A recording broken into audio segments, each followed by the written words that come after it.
శుక్లాంబరధరం విష్ణుం శశివర్ణం చతుర్భుజం ప్రసన్నవదనం ధ్యాయేత్ సర్వవిఘ్నోపశాంతయే అగజానన పద్మార్కం గజానన మహార్నిశం అనేకదంతం భక్తానాం ఏకదంతోపాస్మే.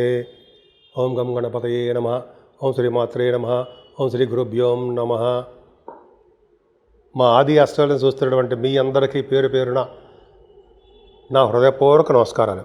అంతేకాకుండా విదేశాల్లో కూడా ఉండి నా వీడియోస్ చూస్తున్నటువంటి మీ అందరికి కూడా పేరు పేరున హృదయపూర్వక నమస్కారాలండి.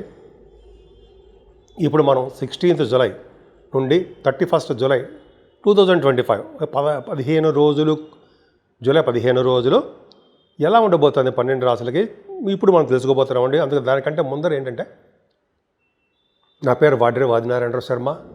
7075389589 అండి నా సెల్ నెంబరు. 7075389589. సరే అండి, మీ జాతకాలు చూపించుకోవాలనుకుంటే మా ఆది ఆస్ట్రాలజీకి ఫోన్ చేయండి. నేనే మీ ఫోన్ లిఫ్ట్ చేస్తాను. ఒకవేళ షూటింగ్స్లో ఉన్న జాతకాలు చెప్తున్నా కూడా మీకు అసౌకర్యం కలగకుండా ఉండడం కోసము వాట్సాప్లో మీరు మెసేజ్ పెట్టండి. తప్పకుండా నేను మళ్ళీ మీకు ఫోన్ చేస్తాను. నేను వేరే వాళ్ళు చెప్పడం కానీ ఇది కానీ ఏం లేవు. అంతేకాకుండా నేను మధ్య యూట్యూబ్ ఛానల్లో చూస్తున్నప్పుడు ఆది ఆస్ట్రాలజీ అని ఒకటి పెట్టారు వేరే వాళ్ళు ఎవరో. అది మాకు సంబంధమే లేదండి. నా ఆది ఆస్ట్రాలజీలోనే ఏ అంటే ఆది ఆస్ట్రాలజీ అని ఉంటుందండి. దాన్ని చూసే మీరు నాకు ఫోన్ చేయొచ్చు అనమాట. వేరే వాళ్ళు నా పెట్టుకుంటా ఉన్న వేరే వాళ్ళ నెంబర్లు మార్చేసుకుని నేను చూస్తున్నాను. అదేమీ లేదు, ఎవరు చేయరు. నా నెంబరే ఉంటుంది, నేను ఎవరికి ఇవ్వట్లేదు. కొద్దిగా గుర్తుపెట్టుకోండి. సరేనండి, నా వీడియోస్ మీకు నచ్చితే లైక్ చేయండి, షేర్ చేయండి, సబ్స్క్రైబ్ చేయండి. ఇప్పుడు మనం మేషరాశి గురించి తెలుసుకుందామండి. మేషరాశి వారికి ధనం విషయంలో ఏమాత్రం ఇబ్బంది పడరండి. ముఖ్యంగా సంగీతం వచ్చిన వాళ్ళకి, సాహిత్య రంగంలో ఉన్న వాళ్ళకి, నృత్య కళాకారులకి చాలా ఈ 15 రోజులు చాలా బాగుంటుంది. మీకు ప్రోగ్రామ్స్ రీత్యా విదేశాలకు వెళ్ళడమో, ప్రోగ్రామ్స్ బాగా చేయడమో, అంటే గాయకులకి యాంకరింగ్ వృత్తిలో ఉన్న వాళ్ళ గురించి చెప్తానండి నేను. చాలా బాగుంది. ఏదేమైనా రవి గురుల ప్రభావం వలన మీ తమ్ముళ్ళకి చాలా బాగుంటుందండి. ముఖ్యంగా చాలా బాగుంటుంది. వాళ్ళకి ప్రయాణాలు చేస్తారు. మీరు ఒక జ్ఞాన సంపదను పెంచుకోవడానికి, తెలివితేటలు పెంచుకోవడానికి, బంగారం కూడా కొనుక్కోవడానికి మీకు రవి గురులు కాంబినేషన్ బాగుంది. ఈ 15 రోజుల్లో మీరు కొనుక్కోవడానికి అవకాశాలు ఉన్నాయి. అంతేకాదండి, ఎక్కువగా మీరు న్యూస్ గ్యాదరింగ్ చేసే సంస్థల్లో పనిచేస్తుంటే బాగా ఎక్కువ చేస్తారు. మీ తమ్ముళ్ళకి సపోర్ట్ ఎక్కువ చేస్తారండి. ఏదేమైనా డాక్టర్స్ వృత్తిలో ఉన్న వాళ్ళకి చాలా నేమ్ అండ్ ఫేమ్ వస్తుంది. రవి బుధులు కాంబినేషన్ కర్కాటక రాశిలో ఉండడమే కారణం. అంతేకాదండి, ఈ రవి బుధుల వలన ఫైనాన్స్ అండ్ అకౌంట్స్లో ఉన్న వాళ్ళకి విద్యలో బాగా రాణించడము, మీ తల్లిగారి యొక్క ప్రేమాభిమానాలు ఎక్కువ ఉండడము, అంటే భూములు కానీ, వాహనాలు కానీ, గృహ సౌఖ్యం కానీ ఉండడానికి అవకాశాలు ఎక్కువ ఉండడము, అదే అపార్ట్మెంట్స్ అని కొనుక్కోవచ్చండి మీరు. రైతులకు కూడా చాలా ఫైనాన్షియల్ స్టేటస్ బాగుంటుంది. అంటే ఆర్థికంగా వాళ్ళు నిలదొక్కుంటారు. అంతేకాకుండా మ్యూజిక్ వాయించే వాళ్ళకి మాత్రం కాదు, మ్యూజిక్ వాయించే వాళ్ళకి కూడా అద్భుతంగా ఉంటుంది. ఏదేమైనా కుజుడు మీకు కుజకేతువులు పంచమ స్థానంలో ఉండడమే కాకుండా 29వ తారీఖు నుంచి కుజుడు మీకు షష్టమ స్థానంలోకి వస్తాడు. అప్పుడు ఇప్పుడు చెప్దాము. 29 లోపలైతే మీకు కుజుడు పంచమ స్థానంలో ఉండడం వల్ల పుత్ర సంతానం యోగం కలగడానికి అవకాశం ఉండడమే కాకుండా స్పోర్ట్స్ రంగంలో కూడా మీరు నేమ్ అండ్ ఫేమ్ బాగా తెచ్చుకుంటారండి మీరు. అంతేకాకుండా సినిమా రంగంలో కానీ, టెలివిజన్ రంగంలో ఉన్న వాళ్ళకి, కళారంగంలో ఉన్న వాళ్ళకి ఈ కుజ ప్రభావం వలన చాలా బాగుంటుంది. ముఖ్యంగా వాహన యోగం కలిగేటి చేస్తుంటాడు కుజుడు. స్టాక్ మార్కెట్లో ఉన్న వాళ్ళకి, షేర్ మార్కెట్లో ఉన్న వాళ్ళకి ఫైనాన్షియల్ స్టేటస్ బాగుంటుంది. ఏదేమైనా 29వ తారీఖు నుంచి కుజుడు మీకు షష్టమ ఆరో భావంలో రావడం వల్ల, శనీశ్వరుడు కూడా చూడడం వల్ల 29వ తారీఖు నుంచి ప్రయాణాల్లో దెబ్బలు తగ్గడానికి అవకాశం ఉంటుందండి మీకు. అలాగే శత్రువులు కూడా మీకు ఉంటారు. శత్రువుల వలన భయం ఉంటుంది మీకు. కొంచెం జాగ్రత్తగా ఉండాలి. అలాగే అనారోగ్య సమస్యలు రావడానికి కూడా ఎక్కువ అవకాశాలు ఉన్నాయి. ఏదేమైనా శుభకార్యాలు మాత్రం చాలా బాగా చేస్తారు. అంటే ఈ నెలలో అవకాశం ఉండదు కాబట్టి ఆగస్టు నెల నుంచి మీకు అద్భుతంగా ఉంటుంది. కానీ వివాహాలు కుదరడము జరుగుతుందండి. అంతేకాకుండా భార్యాభర్తల యొక్క అనురాగ దాంపత్య జీవితం అద్భుతం. ఏదైనా మీరు ఫారిన్ కంట్రీస్ వెళ్ళడానికి చాలా ఎక్కువ అవకాశాలు ఉన్నాయి.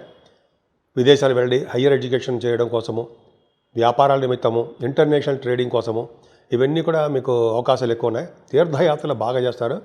గురువుగారులతోటి, పీఠాధిపతులను కలవడము, గురువుగారితో తీర్థయాత్ర చేయడానికి ఎక్కువ అవకాశం ఉంది. ఎక్కువగా ఫైనాన్స్ రంగంలో ఉన్న వాళ్ళకి, బ్యాంకింగ్ రంగంలో ఉన్న వాళ్ళకి, విద్యా సంస్థలో ఉన్న వాళ్ళకి, అలా గురు కార్యకర్తలో ఉన్న వాళ్ళ బిజినెస్లు బాగా ఉంటాయి. కాకపోతే ఇక్కడ ఏమవుతుందంటే మీ చేస్తున్న ఉద్యోగాల్లో కూడా చిన్న చిన్న మార్పులు వస్తాయండి. బహుశా ఉద్యోగాల రీత్యా మీరు ట్రాన్స్ఫర్స్ అవ్వచ్చు, కొంతమంది ఉద్యోగాల్లో పోవచ్చు, కొంతమంది ఉద్యోగాలు కష్టపడి చేయడం వల్ల నేమ్ అండ్ ఫేమ్ రాకపోవచ్చు. ఎంతో కాలంగా ఎదురు చూస్తున్నటువంటి ప్రమోషన్స్ కూడా రావడానికి అవకాశాలు స్లో అయిపోతూ ఉంటాయి. ఏదేమైనా రాహు అక్కడ ఉన్నాడండి మీకు లాభస్థానంలో. ఆయన మిమ్మల్ని బాహువులు ఎక్కువ తిప్పుతాడు అంటారు కదా. అందుకని వాయుతత్వ రాశులు ఉన్నాడు కాబట్టి ఫ్లైట్లు ఎక్కువ తిరగడము, ఫ్లైట్లు ఎక్కుతారు. అదే విమాన సంస్థల్లో పనిచేసే వాళ్ళకి అద్భుతంగా ఉండటము చాలా బాగుంటుంది. ముఖ్యంగా రాజకీయ నాయకులకు కూడా ఈ రాహు ప్రభావం వల్ల చాలా బాగుంటుంది. వాళ్ళకి ఉన్నతంగా రాణించడానికి అవకాశాలు ఉన్నాయి. రాహు కారకత్వ బిజినెస్ ద్వారా ఆటోమొబైల్ ఇండస్ట్రీసు, కోలు, ఐరన్ స్టీలు, ఫార్మా రంగాలు, సిమెంట్ పరిశ్రమలు వాళ్ళందరికీ చాలా బాగుంటుంది. ఏదేమైనా శనీశ్వరుడు పరిణభావం ఉండడం, ఒక్కరి గదిలో ఉండడం వల్ల ఆయన చాలా చాలా ఇబ్బందులు పెట్టడానికి మీకు అవకాశాలు ఉన్నాయి. కాబట్టి శనీశ్వరుని ఎట్టి పరిస్థితుల్లో వదలకూడదండి. అంతేకాకుండా ఈ రాహుకేతుల మధ్యలో 28వ తారీఖు వరకు ప్లానెటరీ పొజిషన్ ఉంది కాబట్టి కొద్ది జాగ్రత్తగా ఉంటే సరిపోతుంది. అంతేకాదండి, ఈ శనీశ్వరుడికి మనకి 12వ భావంలో ఉండడం వల్ల అనేక రకాలుగా చాలా ఇబ్బంది పెడుతుంటాడు మిమ్మల్ని. 12వ భావంలో శనీశ్వరుడు మంచివాడు కాదు. కాబట్టి మీ పనులు మీరే స్వయంగా చేసుకున్నట్టుగా చేస్తూ ఉంటాడు. శనీశ్వరుని ఆరాధించడం మర్చిపోకూడదు. ముఖ్యంగా ఆయనకి తైలాభిషేకాలు బాగా చేయించుకోవాలండి. వీలుంటే మందపల్లి, తిరునల్లారు ఏమంటారు కదండి, నాకు గుర్తులు చెప్తున్నాను అనుకోండి. అయితే మన ఊళ్ళోనే చేయించుకోవడం, స్వామివారికి తైలాభిషేకం చేయించుకోవడం వలన శనీశ్వరుడు వచ్చే దోషాలన్నీ పరిహారం అవ్వడానికి అవకాశాలు ఎక్కువ ఉంటాయి. ఇప్పుడు మనం 12 రాశుల వారికి, మేషరాశి నుంచి మీనరాశి వారి వరకు కూడా 12 రాశుల వారికి పరిహారాలు, పరిష్కారాలు, రెమెడీస్ ఉంటాయి తెలుసుకుందామండి. ముఖ్యంగా శని కుజుల వలన చాలా ప్రమాదాలు జరగబోతున్నాయి. అన్ని రాశుల వారికి బ్లడ్ కనపడము, యాక్సిడెంట్ జరగడము, నీటి ప్రమాదాలు, అగ్ని ప్రమాదాలు ఇవన్నీ జరగడానికి అవకాశాలు ఉన్నాయి. ప్రతి వాళ్ళకి జరిగిపోతుందా, ప్రతి వాళ్ళకి ప్రాణం పోతుందా, ఏం కాదు. కొంతమందికి అలా అవకాశాలు ఉన్నాయండి. శనీశ్వరుడు మంచివాడు అంటే మంచిగా లేడు, వక్రగతిలో ఉన్నాడు. కొంతమందికి మాత్రం కొన్ని రాశులు మాత్రం మంచి చేస్తున్నాడు ఆయన. కానీ ఏదేమైనా అందరికీ చెప్పాల్సిన సూచన చెప్పదగ్గ సూచన ఏంటంటే శనీశ్వరుని అత్యంత భక్తి శ్రద్ధలతోటి ఆయన పూజించడము, తైలాభిషేకం చేయించుకోవడము, ఆంజనేయ స్వామి వారిని పూజించుకోవడము, అలాగే గాయత్రి మంత్ర సిద్ధి అవి చేసుకుంటుంటే చాలా బాగుంటుందండి. అలాగే సుబ్రహ్మణ్యేశ్వర స్వామి వారిని కూడా సుబ్రహ్మణ్యేశ్వర స్వామిని పూజించడం వలన, అలాగే స్వామివారి కళ్యాణం చేయించుకోవడం వలన, వీలుంటే మోపిదేవిలో కానీ మీకున్న ఇష్టమైన చోట నాగప్రతిష్ఠ చేయించుకోవడం వలన, అయితే ఒకసారి జపం చేయించుకోవడం వలన, కుజశనులు కాంబినేషన్ చిన్న చిన్న పూజలు చేయించుకోవడం వలన దోషాలు పరిహారం అవుతాయి. అంతేకాకుండా ఈ నెల 17వ తారీఖు నుంచి దక్షిణాయన పుణ్యకాలం అని వస్తుందండి. ఆ రోజు చేసే జపాలు, దానాలు, తర్పణాలు, అలాగే స్నానాలు ఇవన్నీ అద్భుతమైన ఫలితాలు ఇచ్చి తీరుతాయంటే సందేహం లేదు. దక్షిణాయన పుణ్యకాలం రోజు అంటే దక్షిణాయనం అంటే అర్థం ఏంటయ్యా అంటే సూర్యభగవానుడు 17 తారీఖు 16 కూడా అవ్వచ్చు అనుకోండి. సూర్యభగవానుడు కర్కాటక రాశిలోకి రావడమే దక్షిణాయన పుణ్యకాలము అంటాం. అంటే దక్షిణాయనం అంటే ఏంటంటే జూలై నుంచి డిసెంబర్ వరకు కూడా, డిసెంబర్ జనవరి వరకు ఉంటుందండి.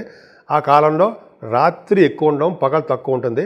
సో ఈ విధంగా మంచి మంచి శుభకార్యాలు కూడా చేయడానికి అవకాశాలు తక్కువ ఉంటాయి. ఏదేమైనా దక్షిణాయన పుణ్యకాలంలో శుభాలు జరగడానికి అవకాశం ఉంది. ఉత్తరాయణ పుణ్యకాలంలో అద్భుతంగా ఉంటుంది. దక్షిణ పుణ్యకాలం వచ్చిందంటే కొద్దిగా రాత్రిపూట ఎక్కువ ఉంటుంది అనమాట. ఏదేమైనా ఆ రోజుని చేసే పూజలు చాలా అద్భుతం అండి. అంతేకాకుండా మాస శివరాత్రి కూడా వస్తుంది 23వ తారీఖుని మాస శివరాత్రి పూట శివుడికి అభిషేకాలు చేయించుకోవడం వల్ల, అలాగే సాయంత్రం పూట ఆయనకి శివుడు అభిషేకాలు చేయించుకోవడం వల్ల, మల్లెపూలతో పూజించడం వల్ల, అలాగే 29వ తారీఖు నాగపంచమి వస్తుందండి. సుబ్రహ్మణ్య స్వామి వారికి పూజలు చేసుకోవడం వల్ల, 30వ తారీఖు సూర్య పూజ, సూర్యభగవాన్ ఆరాధించడం వల్ల, అంటే మీకు ఏ విధంగా పూజలు చేసుకుంటే ఆ విధంగా మనస్ఫూర్తిగా డెడికేటెడ్గా పూజలు చేసుకోవడం వల్ల, మీకు ఇష్టమైన దేవుడిని పూజించడం వల్ల, అమ్మవారిని పూజించడం వల్ల, నిత్య సంతోషం అమ్మవారిని పూజించడం వల్ల కూడా మీకు మంచి జరగడానికి ఎక్కువ అవకాశాలు ఉన్నాయి.